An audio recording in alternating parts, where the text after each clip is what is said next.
Nassaouiyat, saison 2, les nouvelles féministes en France. Épisode 6, Diata. Quand je suis revenue du Sénégal, c'est à ce moment-là que j'ai monté mon groupe de musique et que j'ai commencé à rapper. Je ne m'étais pas rendu compte en fait que j'avais déjà des chansons autour des femmes. Déjà j'avais un groupe de rap avec ma sœur. On était déjà 2 filles sur scène et on avait des sujets de filles quoi. Mais sans forcément me dire je suis engagée, je suis féministe, j'en avais pas pris conscience. Je me souviens quand j'ai découvert cet artiste qui s'appelle Bams et qui avait sorti un album qui s'appelle Vivre ou mourir. C'était la première fille qui rappait comme une fille avec des sujets de filles. Elle avait une chanson qui s'appelait Non. J'avais vraiment l'impression qu'elle me parlait à moi, quoi. En grandissant et quand j'ai fait de la musique et que je me suis rappelé de l'impact que Bams avait eu sur moi, et je me suis donné une mission, quoi. En me disant, allez, si cette chanson, si je l'écris bien, peut-être que une jeune fille ou une jeune femme va l'entendre et que ça va lui donner le déclic. Nassaouiyat, les nouvelles féministes en France. Bonjour à toutes et à tous, vous allez bien ? Je vois que vous avez vos manteaux, il fait un petit peu froid, mais je pense que vous pouvez quand même vous mettre à l'aise, parce que là j'ai l'impression que vous allez tous partir en même temps. Vous êtes des classes de 4e, c'est ça ? 3e. Ah, 3e, excusez-moi, pardon. Donc je m'appelle Diata, je suis originaire du Sénégal, j'ai 13 frères et sœurs. Ouais, généralement, ça provoque un peu cette réaction. Donc j'ai 13 frères et sœurs, mais parce que mon père est polygame en fait, il a 2 femmes. Et donc, j'ai 3 grandes sœurs, un grand frère, et ensuite tous les autres sont un peu plus jeunes que moi. Et donc je me souviens, une fois, je suis rentrée dans la chambre de mes grandes sœurs, elles discutaient avec leurs copines, et elles disaient, est-ce qu'on te l'a fait, toi ? Est-ce qu'on te l'a fait ? Parce que tu sais, on va te le faire... Quand tu iras au bled, on va te le faire, mais est-ce qu'on te l'a fait ? Et donc, je les écoute comme ça, et au fil de la discussion, je comprends qu'elle parlait de l'excision. Alors, est-ce que tout le monde sait ce que c'est ? Non. Alors, l'excision, c'est une mutilation sexuelle qui concerne les jeunes filles. Non, mais tu as le droit de dire « ah », parce que c'est vrai que c'est un petit peu étrange. Et donc, c'est une mutilation sexuelle qui est faite aux jeunes filles, et donc on leur retire... Exactement, on leur retire le clitoris. Alors le clitoris, c'est l'organe qui donne du plaisir à la femme. Et donc, quand j'ai compris qu'elle parlait de ça, je me suis dit, ah zut, ça sous-entend que moi, quand j'irai au bled, on va me le faire et je suis pas tout à fait d'accord. Donc, j'ai écrit une chanson en me disant, bon, si le sexe d'une femme pouvait parler, voilà à peu près ce qu'il dirait.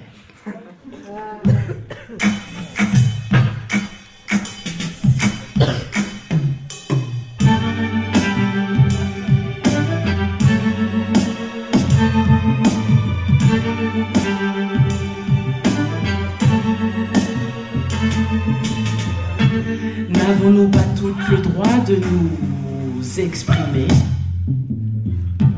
N'avons-nous pas toutes le droit de nous extérioriser ? Je refuse. Il est hors de question que l'on me coupe la parole. C'est non, na, ne, na, na, in, ala, no, tetsia, apana. Il est hors de question que l'on me coupe dans mon élan. Je veux atteindre la ligne d'arrivée. Lentement mais sûrement, enfant, je ne dérange personne jusqu'à 7-8 ans. Par la suite, mon pouvoir devient embarrassant. Je suis... qui je suis ? Depuis 6 ans, Diata chante dans les collèges, les lycées et partout en France. Ces textes de slam racontent des histoires de violence et de discrimination faites aux femmes pour sensibiliser et favoriser l'action. Élancée, pleine d'énergie, Diata a 31 ans. Elle est née et a grandi à Saint-Dié, dans les Vosges.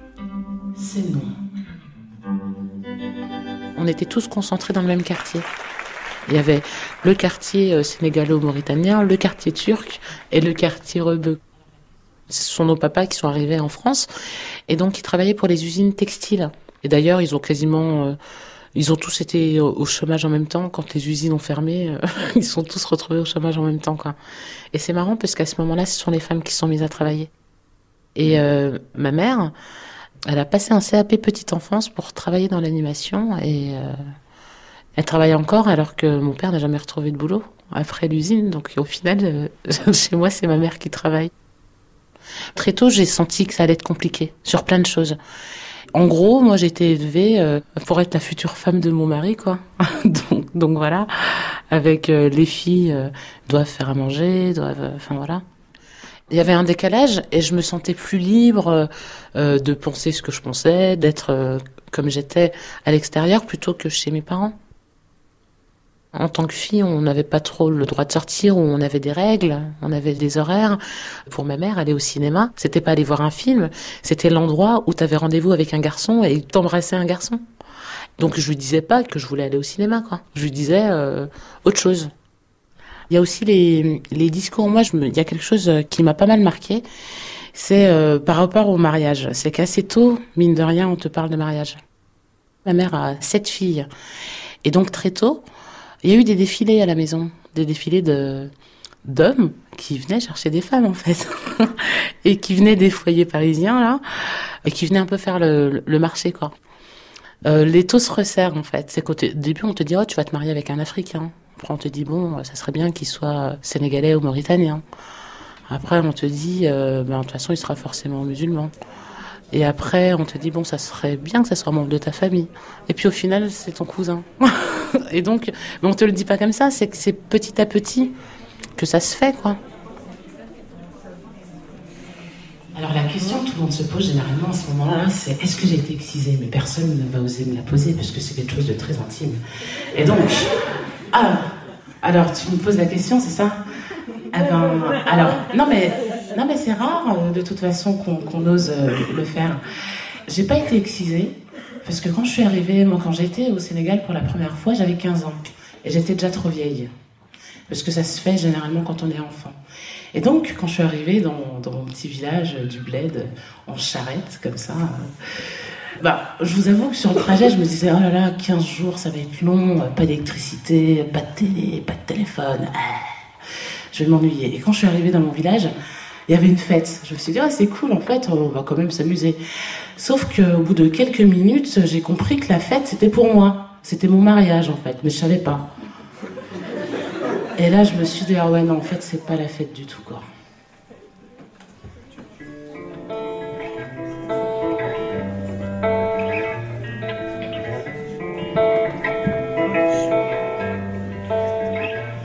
Depuis le début, dès le départ, je leur ai dit que je voulais pas. Et voici, voilà, tonton Tata qui s'acharne sur moi. On me dit que l'honneur de la famille est en jeu. L'enjeu me faire dire oui pour que tout le monde soit aux anges. Je résiste, me rebelle, je reste dans ma chambre pendant que se relaie. Je rêve de foutre le camp. En ce moment, je suis dans le village de mes parents et ma parole, je me sens devenir folle. J'ai peur, j'ai chaud, je me sens bizarre dans ma peau. J'ai la chair de poule, je suis à fleur de peau. Je viens d'accepter d'épouser mon cousin, le fils du frère de mon père. Pour eux, c'est à bon parti, je n'étais pas partante. On dirait bien que je suis la perdante. Je n'aurai pas le droit de revenir sur mes dires. Il est bien trop tard pour rectifier le tir. Je rentre dans le cadre, je rentre dans la case. Voilà une de plus qui coche la case. Tradition, Occident, contradiction. Ma solution, le paraître. Que faire donc apparaître ce qu'ils veulent que je sois, ou du moins le paraître. Je me sens disparaître. Je suis française d'Afrique. Dur d'être française d'Afrique. Je suis française d'Afrique. Dur d'être française d'Afrique. Je me souviens de l'excitation du voyage et tout ça. Je me rappelle de l'avion, je me rappelle même de l'atterrissage, parce que j'ai pleuré en arrivant à l'aéroport. Parce que c'est un truc qui est tout bête, c'est que c'était pour la première fois que je comprenais pourquoi j'étais noire. Mais je me disais, en fait, si je suis noire, c'est parce que mes parents viennent de là. Je me souviens, l'arrivée du village, je reconnais tout de suite les membres de ma famille, parce qu'il y a une ressemblance hallucinante, quoi. Et c'est surtout que je me souviens de la façon dont on m'a accueillie. Et c'était, ça y est, il y a la femme d'Alassane, elle est là. Et donc là, je me dis, bon, il y a tout le monde, il y a tout le village, il n'y a pas que ma famille. Et que là, je peux vraiment pas... je peux pas leur foutre la honte, quoi. Faut vraiment que je fasse comme si j'étais contente, comme si j'étais d'accord, comme si j'étais au courant. Puis c'est surtout que je me disais, de toute façon, c'est un malentendu, quoi. Là où ça s'est compliqué, c'est quand j'ai réalisé que c'était vraiment sérieux. Vous êtes vraiment mariée avec votre cousin ? Alors, oui, je me suis mariée, mais c'était donc au Sénégal, et donc j'ai fait comme si j'étais d'accord pour être sûre de revenir. Donc j'ai attendu d'être sûre de revenir pour me rebeller. Vous avez plus jamais eu contact avec votre cousin ? Alors j'ai eu des contacts avec mon cousin par téléphone, parce que vous vous doutez bien que on me forçait à l'appeler, sauf que moi je l'appelais, je l'insultais en fait. Donc je l'insultais, et puis je faisais un peu la psychopathe en me disant si je lui donne l'impression que je suis folle, il va peut-être vouloir se débarrasser de moi, donc bref. Et donc et c'est tout. Et donc là où moi je m'en suis bien sortie, c'est que je l'ai jamais fait venir en France non plus. Et donc, j'ai jamais eu à vivre avec lui, à avoir des enfants avec lui, etc. Donc, moi, ce que j'ai fait, c'est que j'ai jamais fait les démarches pour le faire venir. Et je suis partie de chez mes parents, en fait. La pression de la famille, elle est très, très forte. On vous dit des choses qui sont vraiment difficiles à entendre, comme si tu refuses, ton père va se suicider. Des choses vraiment très dures qui font que petit à petit, vous vous dites, de toute façon... De toute façon, je le fais. Je le fais quand même. Je le fais pour leur faire plaisir et puis on verra bien après. Et c'est très difficile, en fait, d'être en opposition avec sa famille. Parce que personne n'a envie d'être en opposition avec sa famille. Personne n'a envie de porter plainte contre sa famille. Mais sur cette question-là, la différence entre aujourd'hui et il y a 15 ans, parce que c'était il y a 15 ans, en tout cas pour moi, c'est que déjà, on parle beaucoup des mariages forcés, des mariages arrangés. Et c'est surtout qu'il y a beaucoup d'associations qui sont très bien organisées maintenant. Et chose qui est très importante dans tous les sujets de toute façon qu'on va aborder là, c'est ce qui est important, c'est d'en parler. C'est pas pour rien que le spectacle qu'on vous a proposé s'appelle Mot pour mot. Parce que si on n'en parle pas et qu'on reste dans son coin, personne ne peut vous donner un coup de main. Vos sœurs aussi, elles ont été mariées à 15 ans ou pas ? Alors, moi j'ai mes 3 grandes sœurs qui ont été mariées de force, mon frère aussi. Et après, donc moi dans ma famille, j'étais la première entre guillemets à me rebeller, à pas être d'accord, à être partie, Et donc après, tous mes autres petits frères et sœurs, on leur a pas imposé de mari ou de femme, mais c'est aussi parce qu'ils se sont rendus compte que aucun des mariages qui avaient été arrangés n'avait fonctionné. Ils se sont rendus compte que de toute façon, que ça ne fonctionnait pas. Et donc, mais est-ce qu'il y en a qui connaissent ce genre de choses ? Mon objectif, c'était d'avoir mon bac pour avoir l'excuse légale pour partir. Et donc, j'ai fait croire à mes parents que j'étais dans la ville d'à côté, que je m'étais inscrite à une fac d'histoire. Et en fait, pas du tout. J'étais pas inscrite à la fac.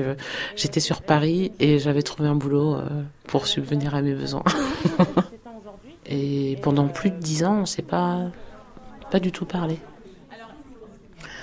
À un moment donné, ma mère a enfin décroché. Et on a discuté.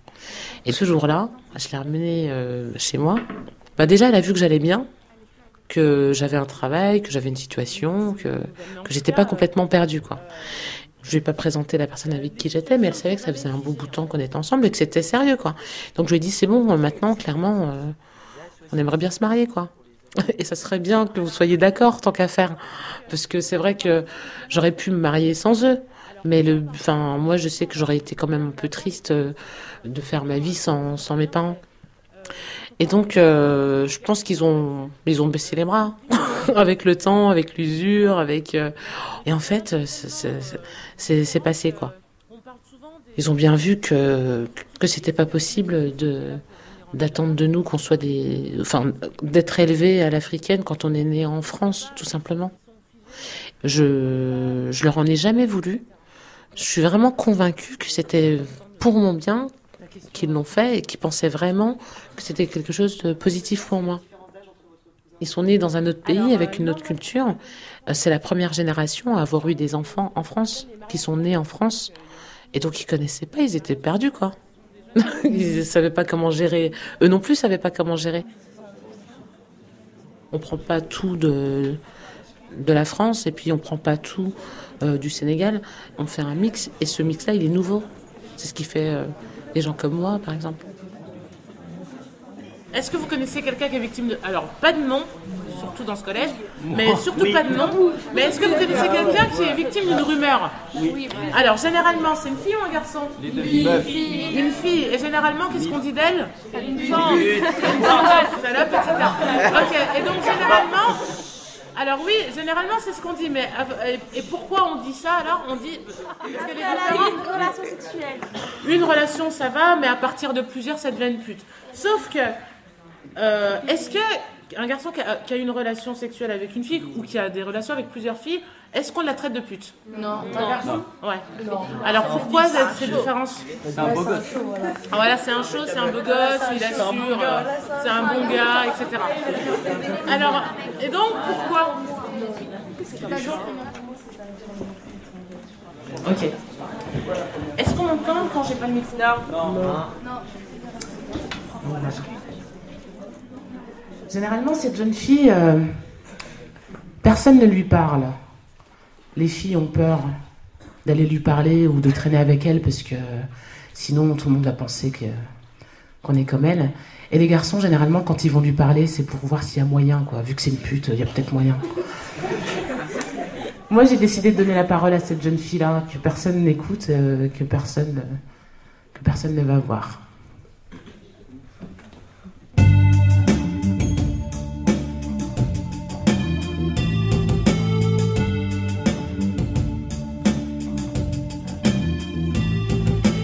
Oui, je suis timide, je regarde souvent dans le vide. Oui, je vous évite, oui, votre présence m'irrite. Je sais que je ne mérite pas ces mythes dont j'hérite. Insulté tous les jours, je me cache dans la cour.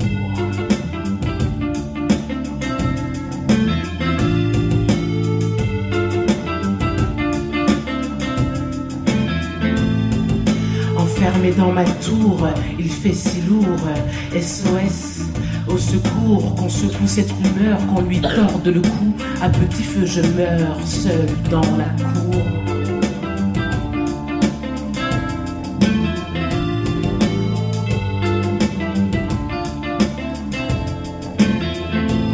Je suis la sale pute du lycée, la salope, celle qui fait tout à ce qui paraît. Dans les toilettes, je passe mon temps à genoux. Je manque pas de culot, j'ai la culotte facile. Moi aussi, je les pécho, c'est ce qui court dans la cour. Régulièrement, Diata anime aussi des ateliers d'écriture.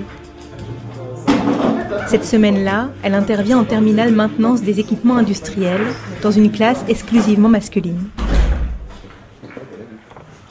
Vous savez un peu ce qu'on va faire ensemble cette semaine ou pas trop? Ah, c'est toute la semaine? Ouais, c'est toute la semaine, du slam. Ok. Aujourd'hui, on va vraiment faire que discuter. On va commencer ce matin là par les présentations, tout le monde va se présenter, et ensuite on va échanger, puisque moi je vous connais pas, vous me connaissez pas, et moi ce qui m'intéresse, c'est de savoir ce que vous pensez. On va faire un tour de table. Quelqu'un veut commencer? Vas-y, on t'écoute. Je m'appelle Dylan, j'ai 17 ans, je suis en terminale en maintenance des équipements industriels. Et de quelle origine? Portugais pakistanais. Je m'appelle Alassane. Alassane? J'ai 19 ans. Je m'appelle Adrien, j'ai 18 ans. Et de quelle origine? Ah, français-belge. Ok, moi c'est Mehdi, c'est là. Je m'appelle Michel, 17 ans. Ok. Je suis d'origine algérienne. Pourquoi tu tapes des barres, toi? Alors, on se reconcentre 2 minutes.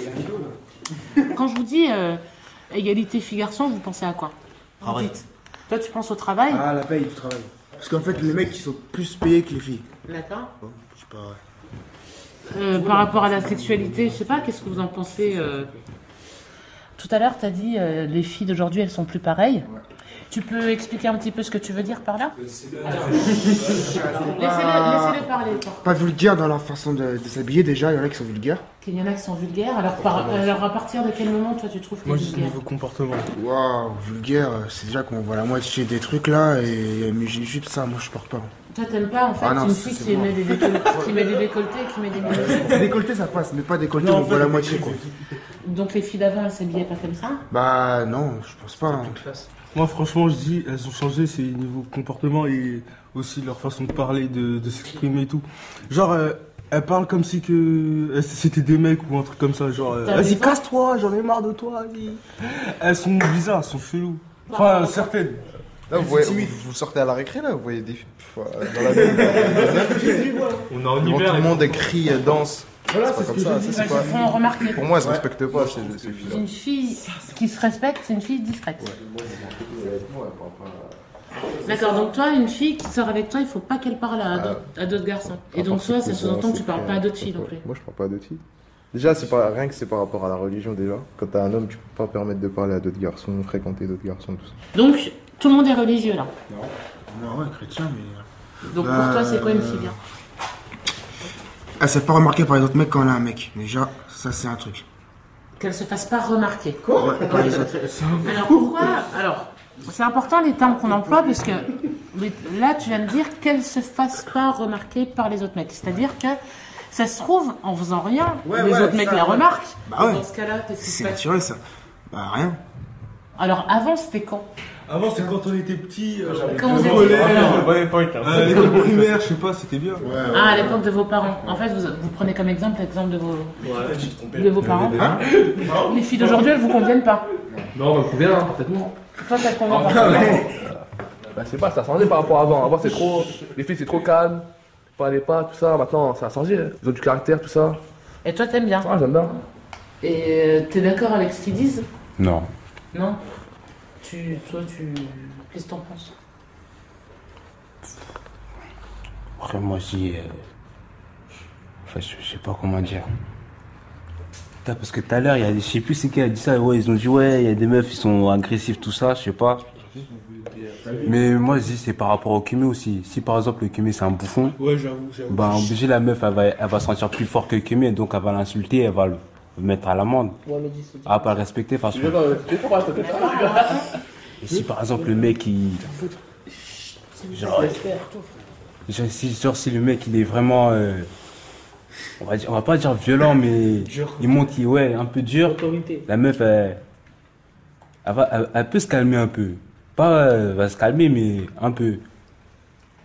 Et ouais, c'est tout. En gros, à la base, une fille, c'est forcément calme, gentille, etc. Et que si elle se permet d'être un peu, d'avoir du caractère, c'est parce qu'en face d'elle, elle a un mec faible. Non.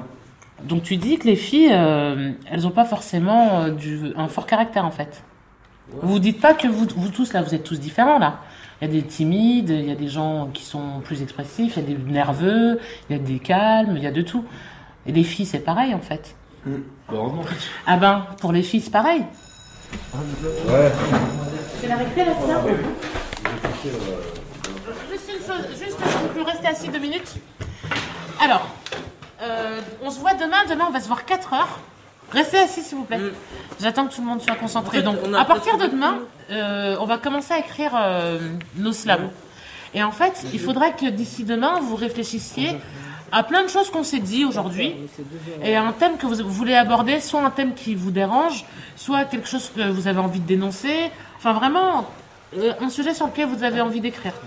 Je vous remercie en tout cas d'avoir participé, et on se voit demain. Attendez, je vais juste m'aider à remettre les tables comme elles étaient.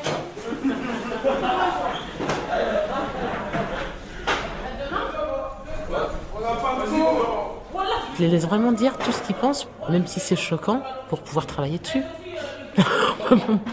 Parce que sinon ils s'expriment plus, et c'est vrai que si je reviens à chaque fois en leur disant oui mais non, oui mais non, oui mais non, ils n'ont pas l'impression de pouvoir dire ce qu'ils veulent. De toute façon, ce qu'ils ont dit là aujourd'hui, ça va forcément ressortir dans leur texte. Une fois que ça sera écrit, c'est à partir de là que je peux travailler en individuel, en fait. Il y a un jeune homme, je sais clairement ce qu'il va écrire demain. Une fille, ça se respecte, pas avant le mariage, faut aller voir ses parents avant de la draguer, etc. Donc je suis convaincue que demain, c'est ce qu'il va écrire. Le texte, je pense que je vais le faire écrire dans la peau d'une fille. Zacharia, t'as ton texte ? C'est sûr que c'est pas en une semaine qu'on fait changer la mentalité, mais en tout cas, on les fait réfléchir, parce qu'avec qui ils en parlent, mis à part entre eux. Enfin, avec quels autres adultes ils peuvent en parler de ces sujets-là, avec autant de liberté. Et Dylan. Alors, déjà, je vous remercie d'être venu. Comme je vous ai dit en début de semaine, donc l'objectif, c'était d'écrire un texte, et que moi, mon but, c'est quand même de vous le faire lire. Ouais. Je sais qu'il y en a qui sont plus ou moins partants que d'autres. En tout cas, vous pouvez être fiers de vos textes, parce que je les aime beaucoup, en tout cas. C'est parti ? Le titre, c'est Dénoncer. Je rentre de l'école, je prends mon goûter, je fais mes devoirs. Ma mère rentre du travail à côté de moi et vient s'asseoir. Papa n'est pas là, il rentrera tard ce soir. À 23h, il est là, une fois de plus, il est bourré. Je dormais tranquille, il m'a réveillé. Avec ma mère, ils sont en train de se disputer. Il crie, il insulte, il hurle. Moi, je me mets à pleurer. Le lendemain, mes frères et moi, on met la table pour le dîner. Mon père rentre du travail, je vois qu'il est sur les nerfs. Tout le monde arrête de parler, ça va être chaud, il est vénère. Il s'en prend à ma mère dans le salon, ça part dans tous les sens. Il gifle, il frappe, il cogne, je pense qu'il est en transe. On fait semblant de faire autre chose, on aimerait les séparer, mais personne n'ose. Moi, je n'ai jamais fait face à cette situation. Frapper, taper, lui faire du mal, j'en ai pas l'intention. Les mères, ne restez pas renfermées, ne vous laissez pas faire, il faut le dénoncer. Aucun enfant ne mériterait de voir cela. Ne le faites pas en grandissant, même si vous voyez ça. Bah, je te remercie beaucoup, parce que tu as beaucoup travaillé en plus et je tiens à te féliciter. On l'applaudit, s'il vous plaît. Le titre, c'est Liberté, égalité, fraternité. Il y a des femmes qui se voilent et qui l'ont décidé. Elles se sentent bien comme ça, elles préfèrent se préserver. Elles ont le droit de faire ce qu'elles veulent, de s'exprimer. On n'a pas à les juger, ça fait partie de la liberté. D'autres ont décidé de ne pas se voiler. Elles savent ce qu'elles veulent, on ne doit pas les forcer. Elles se sentent bien comme ça, laissons-les s'exprimer. On n'a pas à les juger, ça fait partie de la liberté. Il y a des femmes qui aiment les décolletés. Elles se sentent bien comme ça, c'est plus léger. Elles préfèrent cette manière de s'habiller. On n'a pas à les juger, ça fait partie de la liberté. Il y a des femmes qui n'aiment pas les décolletés. Elles préfèrent garder une simplicité. C'est leur façon de s'habiller, on n'a pas à les juger, ça fait partie de la liberté. Ces femmes sont différentes, et je vais vous les montrer. Elles ont toutes leur personnalité. Perso, moi, je préfère la femme voilée. Encore une fois, je ne juge pas, on est dans un pays libre. Alors, nous allons écouter Hegel. Concentration. Les titres de mon texte, c'est Les hommes des cavernes. Il y a des personnes qui ont des cerveaux d'hommes des cavernes. Ils ont des pensées ternes. Ce sont des hommes des tavernes. Ils disent que les femmes sont des machines, qu'elles doivent tout faire en gardant bonne mine. Qu'elles sont jamais fatiguées, jamais déréglées, jamais détendues, toujours prêtes à fonctionner. Elles les prennent pour femmes des ménages, mais pas pour des femmes des partages. Ils ne pensent qu'à bouffer, à vider leur bulle, sans jamais se soucier de celles qu'ils prennent pour leur mule. Si elles sortent pour des achats, ils veulent des comptes rendus, comme s'ils étaient perdus dans la rue. Comment sont-ils descendus aussi bas? Un jour ça changera, vous allez voir. Parce que tout change à mieux en se regardant dans un miroir. Je dis courage à toutes celles qui perdent pied, pensée, entourage. C'est lui qui permet de rester, les proches permettent de résister. Je crie victoire pour celles qui ont su vivre loin de ce décor, qui ne montre que l'envers, qu'on su sortir de leur corps pour vivre loin de cet enfer. Espoir, je pars de l'endroit où tout enferme quand on fait de toi une infime partie de femmes trouvant. Les autres sont tombés sous les larmes, restons vigilants car la tristesse tue et se noie dans l'ivresse diverse. Violeurs, tabasseurs d'âmes, acheteurs de dames, boxeurs de femmes, bientôt vous attendent les flammes. Nassaouiyat, saison 2, les nouvelles féministes en France. Une émission de Charlotte Bien-Aimée, réalisée par Annabelle Brouard. Merci à Diata et à son groupe d'ILM. Merci au collège Gabriel Péry d'Aubervilliers et au lycée Frédéric Bartholdi à Saint-Denis. Vous pouvez réécouter et podcaster cette émission sur notre site internet franceculture.fr, rubrique émission Nassaouiyat. La semaine prochaine, épisode 7, Maud et Mad.